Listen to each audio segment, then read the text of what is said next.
Hey guys, and welcome to Nomadic Dmitry channel. Today we're going to be talking about very interesting topic, and this topic is basically maintaining your Mac. Just basically how to run it smooth and make it work for you, because this is the problem I personally had all the time. It's either disk space is running low, or I'm having some troubles with the performance. It's basically just really slow, something like that. I also had some of my friends asking like, hey, I cannot upgrade my Mac, what's going on? Like, I don't have enough disk space and stuff like that. I recently wrote an article about that on Medium, and you can read this one. I'm gonna just have the link down below, but we're also gonna just go over and just see how it looks like. So this is my M1 Mac. I try to maintain it, and the problem is that many people, when it comes to maintaining their Mac, they try to install a bunch of utilities, and those utilities are typically paid ones. So you pay for subscriptions and all that, and I feel like this is not even necessary. This is the problem. This is not even necessary. You can all just have some free good utilities and just maintain your Mac by yourself by just looking at folders and stuff like that. So let's actually go over it. So first of all,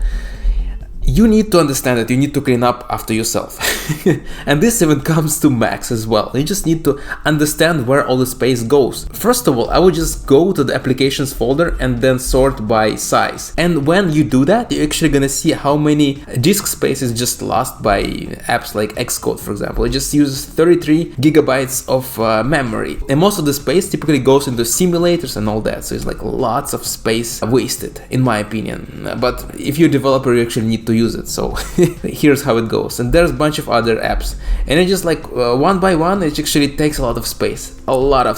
If you decide to just basically move this stuff to trash, you will realize that there's still some other stuff, some kind of leftovers for these applications. It's not like you delete the trash can and that it's gone. No, it's gonna be still lots of files left. So that's why you need to use specific utilities. And this utility, I even mentioned this in the article, this utility is called App Cleaner, guys.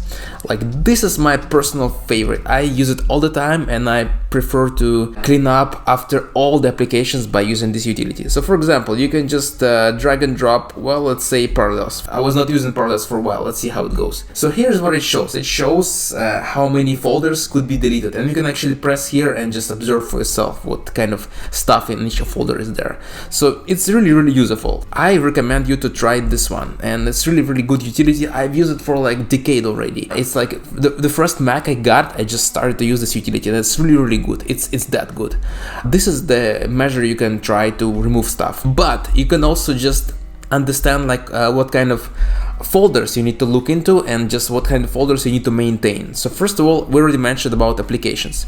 So this is the stuff, this is like where most of the stuff is going to be there, and most of the space is going to be wasted in applications folder. And then there's library caches. For example, if we're just gonna go to this folder, let's see, cd library caches, and then lsla, you can just see a bunch of stuff there, like really lots of stuff. And if you execute specific command, for example, just understand like how much space is wasted, I typically recommend this command, disk usage du.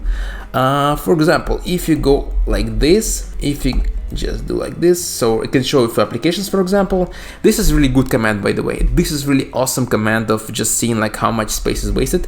I use this with those parameters because D1 parameter means we're gonna only show you like one tree level down. So basically, it's not gonna go in each separate folder inside of the applications. It's just gonna go over like the list of it, overall list of those, not just gonna go by whole directory tree. So this is what I use, and it just shows you like this. For example, Tor browser, 192 megabytes, then Visual Studio Code and stuff like that. Basically, bunch of stuff is some stuff is wasted, some stuff is actually really necessary. So you can just like go over and see for yourself.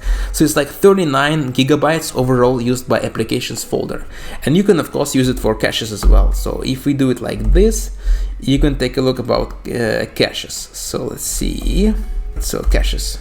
Lots of stuff here, lots of stuff, 11 gigabytes. It's already like that. So this is how much space is already wasted on caches. And I'm not saying that caches is unnecessary. Caches is really needed to speed up and make your Mac run smooth and faster, but sometimes you just need to clear it, and we're gonna actually discuss it in a moment. So, and then pictures, and then mobile sync. So this is like backup folder for your iOS, so iPhone and iPad and all that. So this is where all your backups go to. So you definitely need to check it out. And if you're a developer, you also need to check this HomeBrew folder, because there's gonna be a bunch of stuff there, guys. And Xcode I already discussed, it just like takes a lot of space. If you just maintain those folders, and movies as well, by the way, movies is really important, because if you edit movies on your Mac, this is like the whole library is gonna go there. Let me even show it to you. For example, if I go to movies and then I take a look at the whole library, so this is the library for iMovie.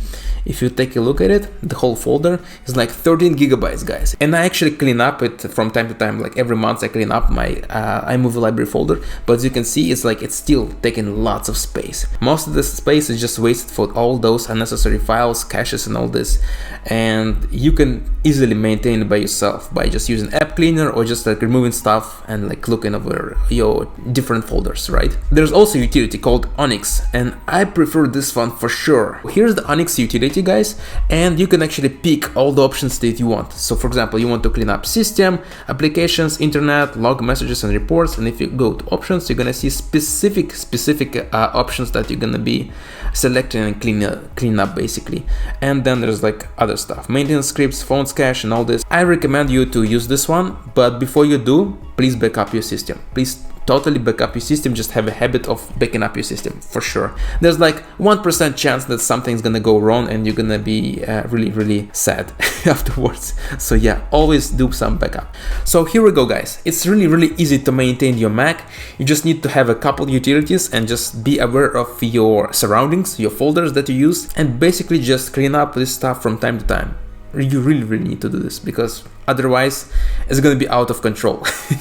And you can also use some widgets like I do. For example, this is like iStat I use, and it actually shows you how much disk space you have left. It's like 45 gigabytes free, and this one is actually not free utility, but it's just one-time payment, and I was able to get it for myself. Most of the time you're able to do everything free. You don't need to actually pay a penny for maintaining your Mac, but most of the people, I guess, get into that trap and buy utilities, subscriptions setup and subscriptions and all that. So no, just use free utilities provided by third-party people and you're gonna be fine. Alright guys, thank you for watching this video. There's gonna be more stuff. Please press the thumbs up button, subscribe, and there'll be more videos. Thank you very much, and bye bye.